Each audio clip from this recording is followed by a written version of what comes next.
Talking about pieces they may have to get rid of is a guy like Frenkie de Jong, who we know has been linked to Manchester United. He was talking about his potential future at Barcelona earlier this week. Here's what he had to say. "You are always flattered when teams show interest in you as a player, but I'm at the biggest club in the world at the moment, and I feel fine there.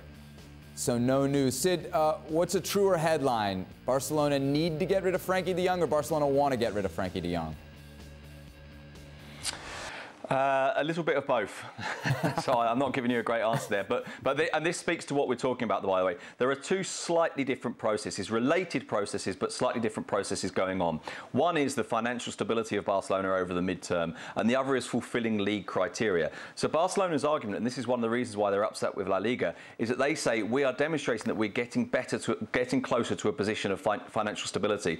But La Liga are still saying that because of their criteria, they will not allow us to sign people. We don't think it's fiscally imprudent to sign these players. It's just that the league rules won't allow us to while we're in this position. That said, of course, they recognise, and Laporta's quote was, "We're still in intensive care." He said, "We were clinically dead when we came, but we're still in intensive care, but we hope to be able to get away from this position. We still need to reduce the actual salary mass, not the salary limit. It's not the same thing. The salary limit is what you're allowed to spend. The salary mass is what you actually are spending. You've got to bring that down from 560 million to 400 million euros. So what does this mean? It means that, yes, you want to sell Frenkie de Jong, and in the short term, to allow for the criteria of financial fair play, if you're bringing others in, you need to sell him. If you're talking about it from a point of view that's much more about whether we're stable over the next 3 or 4 years, maybe you quite like the idea of selling him rather than absolutely need to. But this is the bottom line. This is why this has happened. This isn't, although there are some doubts technically about de Jong, there are some doubts about how well he's performed. But fundamentally, the reason this has happened is very simple. This is a guy that's got a market. This is a guy that's got clubs that might well want him, and others haven't. And actually, Frenkie de Jong's case sums this up very nicely. And you've just said it with that quote. You want to get rid of this guy, or you think it might be advantageous to get rid of this guy because of how much he can generate, because it's quite useful, and because you've got 1 or 2 small technical doubts, although not really big ones. And yet this is a guy that's saying, well, actually, I don't want to go. And of course, that's one of the issues that Barcelona have had. They've been stuck with players they didn't necessarily want, because you can't just open the door and say, off you go then, because players, as we saw with Titi, for example, say, I'm quite happy here, thanks very much. And what happened, and this is the really most important thing in explaining this whole financial crisis. A year ago, Lionel Messi left. That wasn't because Barcelona didn't think he was good enough anymore. It was because they needed him to go, because they couldn't fulfil those criteria, both in terms of the mid-term financial stability of the club and in terms of the criteria for financial fair play in the short term. And that's the problem. There's different processes going on in parallel, but all of them come down to a fundamental fact, which is that the financial state of the club is not good. Ale, how big of a problem would it be if they had to let Frenkie de Jong go? Not a huge problem. No?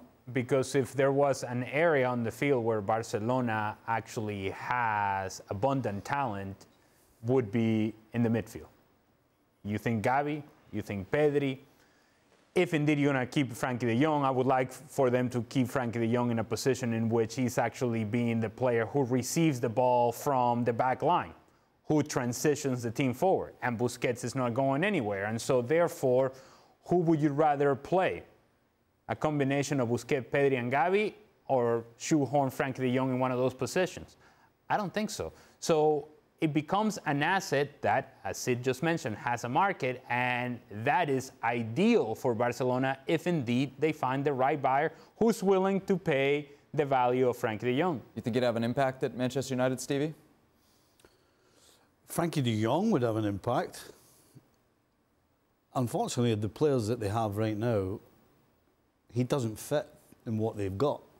He's got to pass the ball to somebody. And right now, there's not really too many great options for him to make that difference from defence into attack. They don't have the type of player that he will find who will then take it forward as well.